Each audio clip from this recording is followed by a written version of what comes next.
Basically जो आपका अभी कल एग्जाम हुआ है, रिसेंट एग्जाम हुआ है एचपी टेट मेडिकल का, ठीक है, तो उसके केमिस्ट्री पार्ट की आंसर की थी। ओके, आई होप सो आप सभी का एग्जाम बहुत अच्छा हुआ होगा। जो केमिस्ट्री पार्ट था, ठीक है, इसमें 2-3 क्वेश्चन को छोड़कर सभी के सभी क्वेश्चन बहुत ही इजी थे। हर कोई बच्चा जिसने भी इसके लिए प्रिपेयर किया होगा तो उसका ये एग्जाम बहुत ही अच्छा हुआ होगा। ठीक है, तो हम बात करते हैं इसकी आंसर की कि हमारे पास जो क्वेश्चन के आंसर थे वो क्या क्या हमारे पास रहने वाले हैं। ओके, तो यहाँ पर देखो, सबसे पहले हमारे पास जो फर्स्ट क्वेश्चन है, question number 31, that is a first order reaction has rate constant 1.15 into 10 की पावर -3। ठीक है, तो रेट कांस्टेंट हमें गिवन था 1.15 into 10 की power -3 second inverse. How long will 5 gram of this reactant take to reduce to 3 gram. ठीक है, it means initial इसकी जो कंसंट्रेशन थी वो हमारे पास थी 5 ग्राम और जो टाइम टी पर इसकी कंसंट्रेशन कितनी हो गई, 3 ग्राम हो गई, राइट। तो आपसे पूछा है कि आप ये बताओ यहाँ पर इसने टाइम कितना लिया। ठीक है, तो कितने टाइम में 5 ग्राम जो कंसंट्रेशन थी वो 3 ग्राम हुई, ये हमें बताना था। ठीक है, तो हमारे पास फर्स्ट ऑर्डर का हमारे पास फॉर्मूला क्या होता है, K = 2.303 और T लॉगरिथम ऑफ A0/80। ठीक है, तो यहाँ पर सभी की वैल्यूज पुट कर दो, तो आपके पास जो आंसर आता है इसको सॉल्व करने पर वो है ना, आपके पास आया होगा 442.6। ठीक है, तो मतलब आप इसको ना, ठीक है, यहाँ पर क्या लिख सकते हो, 443 आप इसको कर सकते हो राउंड ऑफ करके। तो देखो 443, आप कहोगे मैडम ये तो कोई ऑप्शन में ही नहीं है। ठीक है, फर्स्ट 440 है, सेकंड 444 है, थर्ड 333 और जो डी ऑप्शन है दैट इज 330। तो हमारे पास ये क्लोजर किसकी है, तो क्लोज वैल्यू देखो, तो ऑप्शन बी इसका क्या रहेगा, करेक्ट आंसर रहेगा, राइट। उसके बाद ऑप्शन, ठीक है, question number 32, question number 32, which of the following is used to slow down the setting of cement. ठीक है, सीमेंट की सेटिंग के लिए इसमें से कौन सा यूज होता है, first gypsum, second limestone, third clay and fourth silica. तो इसका आंसर होगा जिप्सम। ठीक है, ये वही 10th का क्वेश्चन है और जिप्सम का फॉर्मूला क्या होता है, CaSO4.2H2O। ठीक है, ये भी आपको याद करना है साथ के साथ। नेक्स्ट है क्वेश्चन नंबर 33। देखो क्वेश्चन नंबर 33 में आपको एक रिएक्शन गिवन है और पूछा है कि ये रिएक्शन हमारी कौन सी है। ठीक है, देखो रिएक्शन है CH3Br + 2Na CH3Br gives ethane plus sodium bromide. ठीक है, ये भाई 2 दिन पहले ही मैंने आपको जब रिएक्शन सारी रिवाइज करवाई थी उसमें करवाई थी, तो इसका आंसर क्या होगा, वुड्स रिएक्शन। ठीक है, तो आप दोबारा से देख लो, CH3Br + सोडियम, ठीक है, प्लस CH3Br। ठीक है, तो यहाँ पर क्या बन जाएगा आपके पास इथेन, CH3CH3 + 2NaBr। ठीक है, ध्यान से सुनना, अगर ये दोनों एल्काइल हैलाइड हो तो क्या होती है, वुड्स रिएक्शन। अगर एक एल्काइल हैलाइड हो और एक अराइल हैलाइड हो तो आपके पास क्या होती है, वुड्स फिटिंग रिएक्शन। अगर दोनों ही आपके पास अराइल हैलाइड हो तो आपके पास क्या होती है, ओनली फिटिंग रिएक्शन। ओके, तो साथ साथ है ना, आपको ये सारे कॉन्सेप्ट्स इन क्वेश्चन से रिलेटेड आने चाहिए। हो सकता है कि जो मेडिकल का एग्जाम होने वाला है उसमें आपका किसी, ठीक है, उस तरीके से क्वेश्चन आ जाए। ठीक है, वुड्स ना पूछ के वो वुड फिटिंग पूछ ले या आपसे फिटिंग रिएक्शन पूछ ले, राइट। ठीक है, उसके बाद हमारे पास आता है नेक्स्ट क्वेश्चन नंबर 34। ठीक है, अब देखो ध्यान से, क्वेश्चन नंबर 34 में हमसे पूछा है find the number of lone pair of electrons on central atom of xenon difluoride। ठीक है, अब देखो ध्यान से, ठीक है, xenon difluoride मैंने आपको कहा था केमिकल बॉन्डिंग में से हर बार 101% गारंटेड है कि यहाँ से क्वेश्चन आता है। ठीक है, अब देखो ध्यान से, यहाँ पर total number of electron pairs कितने हो जाएंगे जब हम फॉर्मूले में पुट करेंगे, तो यहाँ पर आ जाएगा 5। ठीक है, अब 5 में से मेरे पास बॉन्ड पेयर कितने हैं, 2। ठीक है, तो लोन पेयर कितने हो जाएंगे, 3। ठीक है, तो आंसर हमारा हो जाएगा ऑप्शन सी। ठीक है, ऑप्शन सी हमारा इसका क्या हो जाएगा, correct answer. Next question number 35, caprolactam when heated at high temperature gives. ठीक है, अब देखो ध्यान से देखो, मैंने आपको एक टेबल बनवाई थी पॉलीमर के लिए। ठीक है, मैंने कहा था कि मोनोमर उसके याद कर लेना। ठीक है, तो हमारे पास कैप्रोलैक्टम किसकी मोनोमर यूनिट होती थी, नायलॉन 6 की। तो आंसर क्या हो जाएगा भाई, ऑप्शन डी, ठीक है, nylon 6। Question number 36, during the denaturation of protein which of the flowing structure will remain intact, ठीक है, मतलब कि कौन सा ऐसा स्ट्रक्चर है जिसके ऊपर कोई इफेक्ट नहीं पड़ेगा, ठीक है, जब आप उसके डीनेचुरेशन करोगे।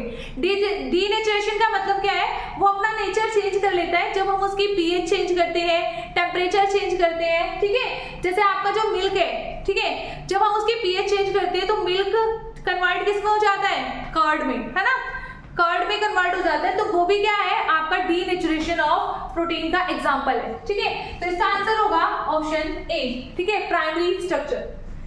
उसके बाद है क्वेश्चन नंबर 37। क्वेश्चन नंबर 37 में आपको एक, ठीक है, इलेक्ट्रॉनिक कॉन्फ़िगरेशन हमें गिवन है और इसका IUPAC नॉमेनक्लेचर हमसे पूछा गया है, ठीक है, तो इस क्वेश्चन को देख लो भाई एक बार। जो हमें इलेक्ट्रॉनिक कॉन्फ़िगरेशन गिवन थी वो थी radon 5F14 6P1 7S2, right, और इसके लिए हमें इसका नॉमेनक्लेचर देना था, ठीक है, नॉमेनक्लेचर का मतलब जैसे इस तरीके से लिखना था, अननील, ठीक है, ट्राईएम, अननील, बाईएम, उसके अकॉर्डिंग। तो आप ध्यान से देखो, जो रेडॉन है इसके लिए 86 होता है इसका एटॉमिक नंबर, ठीक है, मैंने आपको पहले ही कहा था कि भाई जितने भी, ठीक है, जो भी प्रियोडिसिटी करवाते हुए मैंने आपको ये चीज बोली थी, एक चीज कि जो भी हमारे पास नॉर्मल गैसेस है ना, ठीक है, उनकी जो एटॉमिक नंबर है और उनके जो एलिमेंट्स है कौन कौन से हैं, वो आप सभी को बहुत अच्छे से क्लियर होने चाहिए, वो याद होने चाहिए, क्योंकि उसके अकॉर्डिंग काफी क्वेश्चन होते हैं कि आपके पास, ठीक है, वो यूज हो जाता है काफी क्वेश्चन में।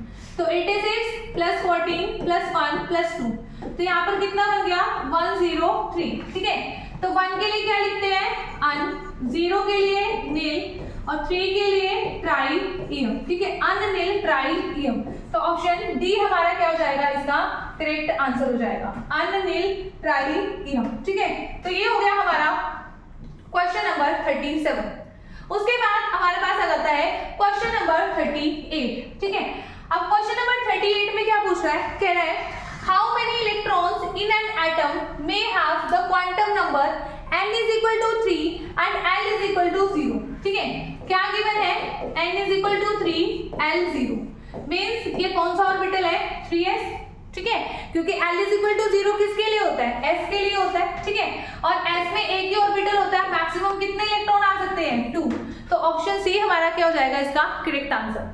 Next, what is the molarity of NaOH in the solution prepared by dissolving 4 gram in enough water to form 250 ml of the solution। तो देखो हमारे पास गिवन मास कितना दे रखा है, 4 ग्राम, ठीक है, वॉल्यूम कितना दे दिया, 250 ml, ठीक है, हमारे पास मोलैरिटी हमें फाइंड आउट करनी है। मोलैरिटी क्या होता है, number of moles present in, ठीक है, 1 लीटर ऑफ सोल्यूशन, ठीक है, तो यहाँ पर आपके पास फॉर्मूला नंबर ऑफ मोल्स का given mass upon molar mass into 1000 upon में V, ठीक है, 440 क्या हो जाएगा, molar mass of NaOH into 1000 upon में 250, ठीक है, सॉल्व कर दो इसको यहाँ पर, ठीक है, तो आपके पास कितना आ जाएगा, 0.4 मोलर, ठीक है, तो आंसर हमारा हो जाएगा ऑप्शन ए, ठीक है, ऑप्शन ए इसका करेक्ट आंसर होगा भाई। नेक्स्ट क्वेश्चन जो हमसे पूछा है, चाइना रोज पैटर्न्स, ठीक है, इंडिकेटर से के रिगार्डिंग हमसे क्वेश्चन पूछा था, if China rose is used as natural indicator which colour will it give with basic solution, ठीक है, ये तो भाई 10th का क्वेश्चन है, बहुत इजी क्वेश्चन है कि चाइना रोज पेटल क्या होता है, वो खुद पिंक कलर का होता है और एसिडिक सॉल्यूशन में उसका कलर क्या होता है, पिंक ही होता है, बट बेसिक सॉल्यूशन में उसका कलर क्या होता है, ग्रीन, ठीक है, तो ऑप्शन बी इसका आंसर रहेगा।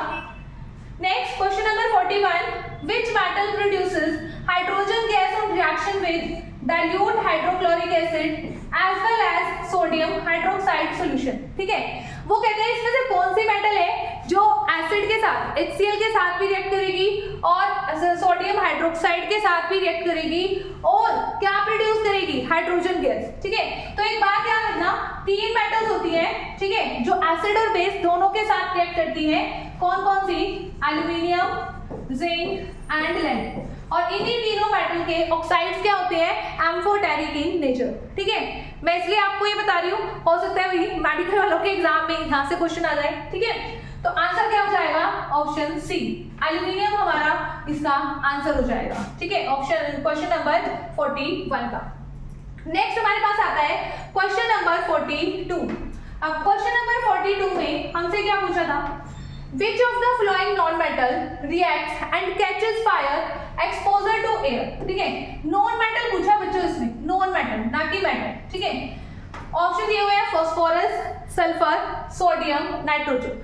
सोडियम तो भाई पहले ही क्या है? मेटल है, इसको तो कट कर दो। इसका आंसर क्या होगा? फास्फोरस। ठीक है, हम बोलते हैं ना फास्फोरस एयर के साथ रिएक्ट कर जाती है, रिएक्टिव नॉन मेटल होती है, तो इसको क्या करते हैं? वाटर में स्टोर करके रखते हैं। ठीक है, उसके बाद question number 43, Which of the following reacts with cold water vigorously? ठीक है, कोल्ड वाटर के साथ इसमें से कौन सा vigorously रिएक्ट करेगा? ठीक है, ऑप्शन ए दिया हुआ है कार्बन, बी सोडियम, मैग्नीशियम या सल्फर। एक बात सुनो, जो कार्बन और सल्फर है वो आपके पास क्या होगा? वो तो नॉन मेटल होंगे, और नॉन मेटल से ज्यादा रिएक्टिव क्या होती है? मेटल्स होती है। ठीक है, अब सोडियम और मैग्नीशियम में से, ठीक है, सोडियम और मैग्नीशियम में से सोडियम क्या है? ठीक है, आपके पास ज्यादा रिएक्टिव है, और मैग्नीशियम क्या है? लेस रिएक्टिव है।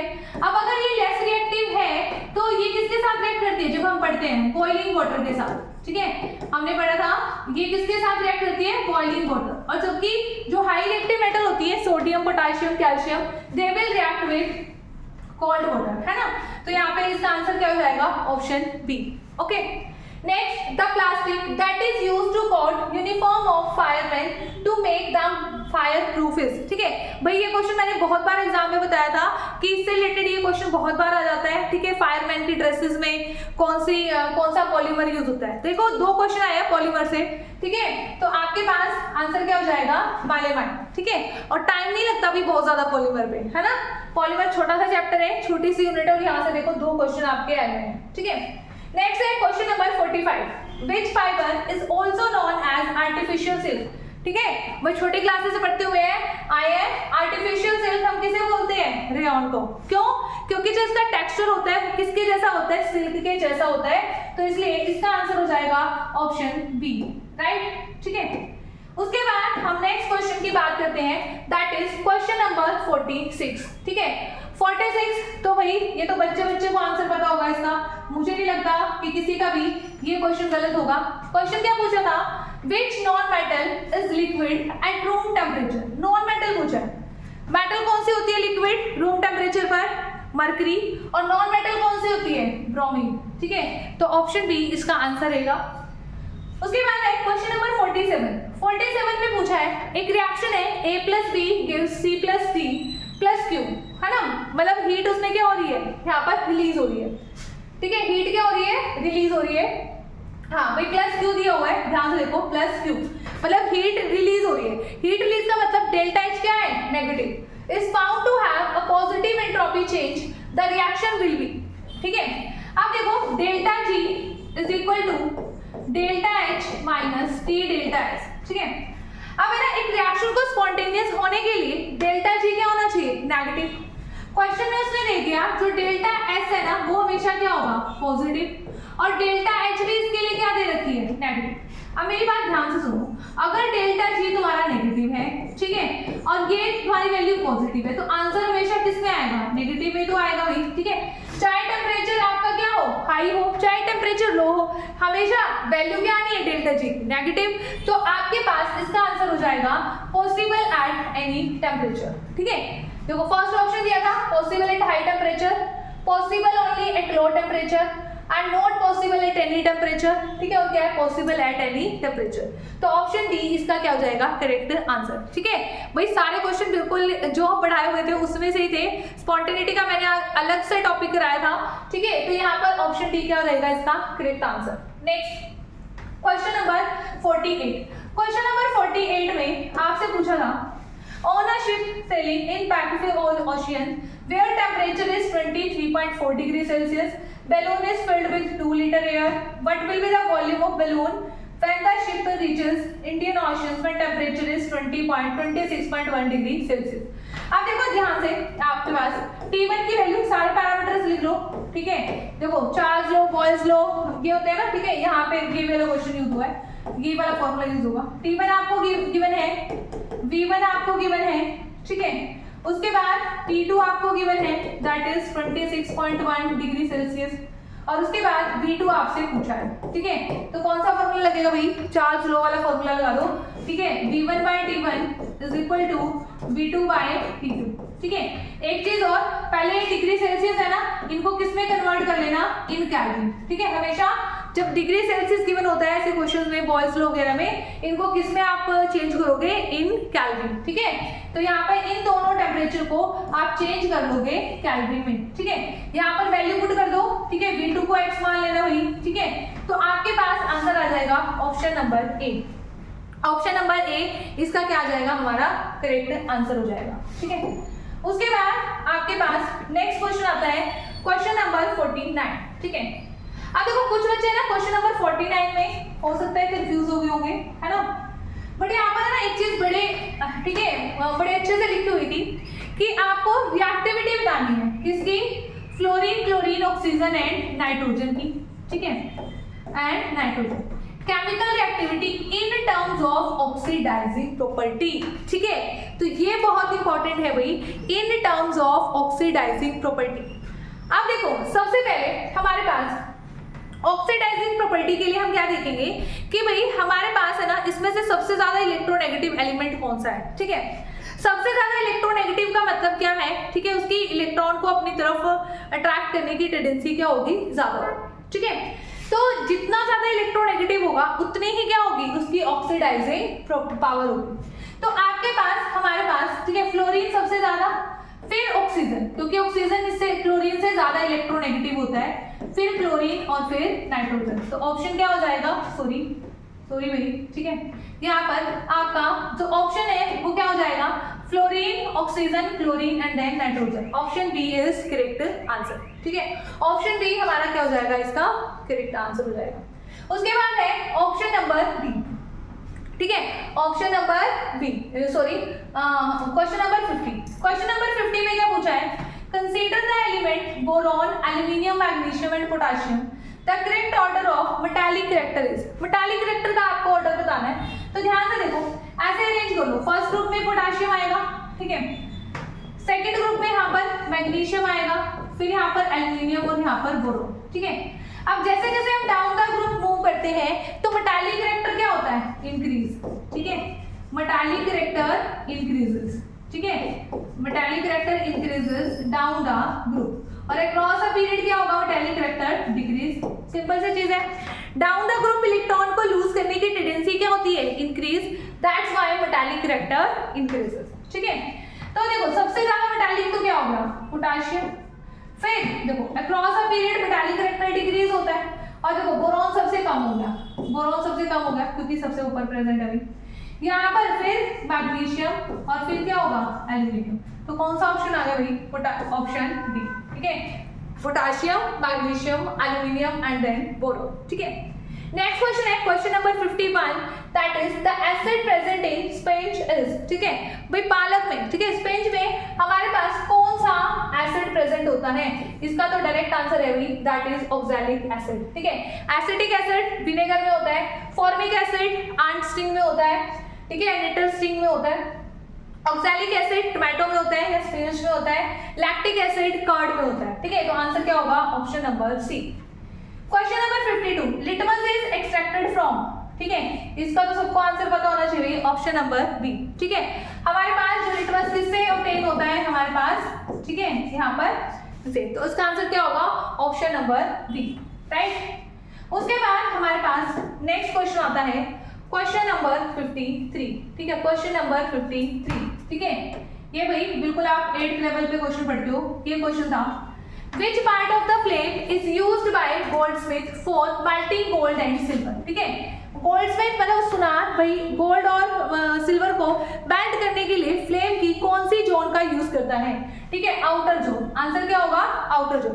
कई बार ना वो आउटर जोन की जगह आपको ऐसे भी दे देता है ल्यूमिनस एंड नॉन ल्यूमिनस लिखकर, ठीक है। तो आउटर जोन होती है बच्चों नॉन ल्यूमिनस जोन, ठीक है, ठीक है, नॉन ल्यूमिनस जोन, ठीक है। ये भी आपको याद रखना है, ठीक है भाई, मेडिकल वालों के लिए इंपॉर्टेंट है क्योंकि हो सकता है उनके एग्जाम में क्वेश्चन कुछ ऐसे करके पूछ ले, ठीक है। तो ऑप्शन ए इसका करेक्ट होगा। नेक्स्ट क्वेश्चन नंबर 54, कहते हैं which one of the flowing has highest calorific value, इसमें से कैलोरीफिक वैल्यू किसकी ज्यादा होती है। कैलोरीफिक वैल्यू का मतलब है कि भाई कोई भी हमारे पास फ्यूल है, ठीक है, जब हम उसका 1 ग्राम बर्न करेंगे तो वो कितनी हीट प्रोड्यूस करेगा, that is called the calorific value. ठीक है, कैरोसिन, बायोगैस, एलपीजी, पेट्रोल। तो जो एलपीजी इसका आंसर रहेगा, ठीक है, हम घरों में एलपीजी यूज करते हैं बिकॉज इसकी जो कैलोरीफिक वैल्यू है वो क्या है, हाई है, और उससे पॉल्यूशन भी क्या होता है, कम होता है। उसके बाद question number 55, naphthalene balls are obtained from coal tar are used as, ठीक है, कहते हैं कि जो नैपथलीन बॉल्स है, ठीक है, वो किसके लिए यूज होती है, ठीक है, mosquito repellent, honey bee repellent, मधुमक्खी को हटाने के लिए, नहीं भाई, मॉथ रिपेलेंट, स्नेक रिपेलेंट। तो मॉथ रिपेलेंट क्या होगा, इसका आंसर होगा, ठीक है, आपके पास। उसके बाद है हमारे पास, ठीक है, मॉथ रिपेलेंट मतलब कीड़े वगैरह डालोगे, ठीक है, मॉस्किटो को हटाने के लिए थोड़े यूज करते हैं, ठीक है, अगर मच्छर काटते हैं तो क्या नैपथलीन बॉल यूज करते हैं, नहीं, है ना। तो उसके बाद हमारे पास क्या है, question number 56, Which of the following compound is used as an antacid, ठीक है। अब देखो एंटासिड्स वैसे क्या होते हैं, जो हम, ठीक है, एसिडिक कैरेक्टर, ठीक है, जो स्टमक में जब एसिडिटी लेवल इंक्रीज हो जाता है तो उसको कम करने के लिए जो यूज किया जाता है उसे हम क्या कहते हैं, एंटासिड्स कहते हैं। पर हम पढ़ते हैं जैसे मिल्क ऑफ मैग्नीशिया, है ना, क्या मिल्क ऑफ मैग्नीशिया पढ़ते हैं, जैसे इनो वगैरह होती है भाई। पर आपको ना यहाँ पे ड्रग्स के नेम गिवन है ना, रेंटेडिन, प्रोंटोसिन, है ना, तो ये आपको याद होना चाहिए, ये मेमोरी बेस्ड क्वेश्चन है भाई। इसका आंसर होगा ऑप्शन ए, ठीक है, ऑप्शन ए हमारा इसका आंसर रहेगा, ठीक है। उसके बाद हमारे पास हम नेक्स्ट क्वेश्चन पर मूव करते हैं, दैट इज क्वेश्चन नंबर 57, ठीक है। 57 क्वेश्चन अच्छा था भाई, ठीक है, आपके पास, बट इसका ना अगर किसी स्टूडेंट ने फॉर एग्जांपल ये पढ़ा भी नहीं था पर फिर भी ना वो इसकी कॉमन सेंस लगाकर यहाँ पर इसका आंसर कर सकता था। कैसे, देखो, the difference in the reaction of phenol with bromine in chloroform, यहाँ पर ब्रोमीन किस में है, क्लोरोफॉर्म में, and bromine in water medium is due to, ठीक है। अब देखो मीडियम में किसका डिफरेंस है, वो कहता है hyper conjugation in substrate, polarity of solvent, free radical formation, electromeric effect of substrate. तो देखो एक में उसने क्लोरोफॉर्म यूज किया, एक में उसने वाटर यूज किया, तो वाटर क्या है, ज्यादा पोलर है, तो आंसर क्या हो जाएगा आपका ऑप्शन बी, ठीक है। उसके बाद है which of the following can be used to prevent the decomposition of hydrogen peroxide. हम क्या कहते हैं कि सनलाइट की प्रेजेंस में जो हमारा हाइड्रोजन पेरोक्साइड है वो क्या हो जाता है, डीकंपोज हो जाता है ना, राइट। तो उसको प्रिवेंट करने के लिए हम कौन कौन से सब्सटेंसेस यूज कर सकते हैं, ऑप्शन दिए थे urea, formaldehyde, formic acid and ethanol, ठीक है। अब देखो इन चारों ऑप्शन में से हमारे पास जो करेक्ट आंसर होगा यूरिया, ठीक है।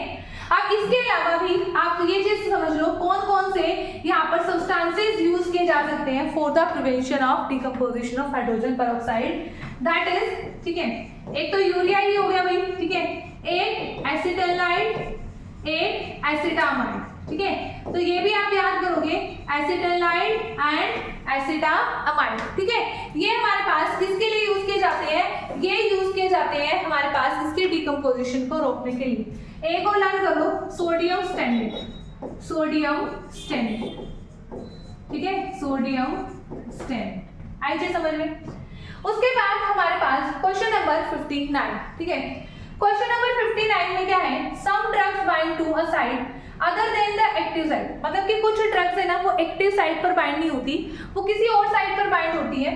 This site is known as non active site, allosteric site, competitive site या फिर थेरापेटिक साइट। इसका आंसर होगा ऑप्शन बी, ठीक है, दैट इज एलोस्टेरिक साइट, ठीक है। केमिस्ट्री इन एवरीडे लाइफ का क्वेश्चन है वही है, ठीक है। उसके बाद हमारे पास question number 60, glycosidic linkage between C1 of alpha glucose and C2 of beta fructose is found in, ठीक है। अब देखो अगर है ना किसी स्टूडेंट ने ये लिंकेज की भी नहीं है ना तो तब भी वो उसका आंसर कर सकता है, ठीक है, तब भी वो क्या कर सकता है, इसका आंसर कर सकता है। कैसे आंसर कर सकता है, ध्यान से सुनो।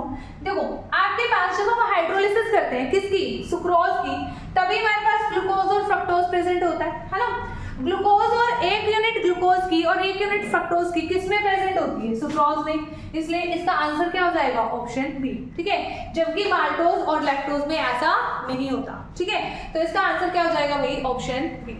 ओके स्टूडेंट्स, तो आई थिंक सो आपको जो ये केमिस्ट्री पार्ट है, ठीक है, इसके जो आंसर्स हैं वो आपको अच्छे से समझ में आ गए होंगे कि कौन से क्वेश्चन का आंसर, ठीक है, कौन सा होगा और क्यों होगा, ठीक है। मैंने इसको इसलिए ही विद एक्सप्लेनेशन यहाँ पर बताया है सो दैट आपके जो फ्यूचर एग्जाम है, ठीक है भाई, मेडिकल वालों के लिए, ठीक है, उनके भी ये क्या हो जाए, उनके लिए थोड़ी सी हेल्प हो जाए, ठीक है। तो उनको एक आइडिया हो जाएगा बेसिकली इस क्वेश्चन पेपर को देखकर कि भाई क्वेश्चंस कैसे कैसे आते हैं और इससे रिलेटेड जो भी क्वेश्चंस आ सकते हैं वो आपको मैंने इस वीडियो में बता दिए। Okay students, I think so ये वीडियो बहुत हेल्पफुल होगी आपके लिए and thank you so much.